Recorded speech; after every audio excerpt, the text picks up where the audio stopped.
Hola, ¿qué tal? Buenas tardes, chicos. Vamos con el punto 19. Dice así: se puede aplicar el teorema de Rolle a la función f de x igual e a la x sobre x en el intervalo cerrado 1, 2, justificar la respuesta. Bueno, recuerden que para que se pueda aplicar el teorema se tiene que cumplir una serie de condiciones. La función tiene que ser continua en el intervalo cerrado 1, 2. Tiene que ser derivable en el intervalo abierto, 1, 2, y además se tiene que cumplir que la imagen de 1 sea igual a la imagen de 2, o sea, la imagen de los extremos tiene que ser la misma. O sea, esta función, ¿sí? Podemos observar que si analizamos el dominio van a ser todos los reales menos el 0, entonces es en 0 donde hay un punto de discontinuidad, por lo tanto la función es continua en el intervalo cerrado 1, 2. La función es derivable en el intervalo abierto 1, 2 y bueno, para eso nosotros tendríamos que calcular la derivada, ¿sí? Y ver el dominio de la derivada. En este caso lo vamos a hacer, queda la derivada de e a la x, es e a la x, o sea, la primera derivada por la segunda sin derivar, menos la primera sin derivar por la segunda derivada, que nos da 1, todo sobre la segunda sin derivar al cuadrado. Observen que el dominio de la derivada son todos los reales menos el 0 está por fuera de este intervalo.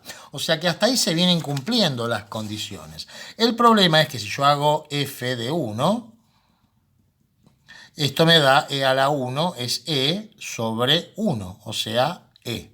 Ahora, si yo hago f de 2, quedaría e al cuadrado sobre 2. O sea, no se está cumpliendo la tercera condición en donde me dicen que la imagen de ambos extremos del intervalo tiene que ser la misma, ¿sí? F de A igual a F de B. Ahora bien, se podría, en algunos casos, ¿sí?, encontrar un intervalo donde se cumpla esto, un intervalo que pertenezca a este otro intervalo. Pero en este caso en particular no se puede hacer porque la función es estrictamente creciente en ese intervalo. Podemos llegar a determinarlo igualando a 0, ¿sí?, ya que tenemos la función derivada. Acá sacamos factor común, e a la x, quedaría x menos 1 sobre x al cuadrado. Entonces, si este x cuadrado pasa multiplicando por 0, se cancela. Y bueno, que nos quedaría de la siguiente manera. O esto vale 0, o esto otro vale 0. Y bueno, acá, ¿qué hacemos? X menos 1 lo igualamos a 0, el 1 pasa sumando y me queda que en 1 tenemos el punto crítico en donde está posiblemente el mínimo, en realidad donde está el mínimo de la función. A lo que voy yo, o sea, a analizar, ¿no es cierto?, según el teorema de Rolle, si nosotros tenemos, por ejemplo, una función que hace esto, por ejemplo, ¿no? Entonces nosotros tenemos el valor de A, el valor de B. A le corresponde una determinada imagen que llamo f de A y a B le tiene que corresponder la misma imagen, o sea, f de B igual a f de A. Entonces, las tres condiciones que se tienen que cumplir son: la función tiene que ser continua en el intervalo cerrado a B. La función tiene que ser derivable en el intervalo abierto a B.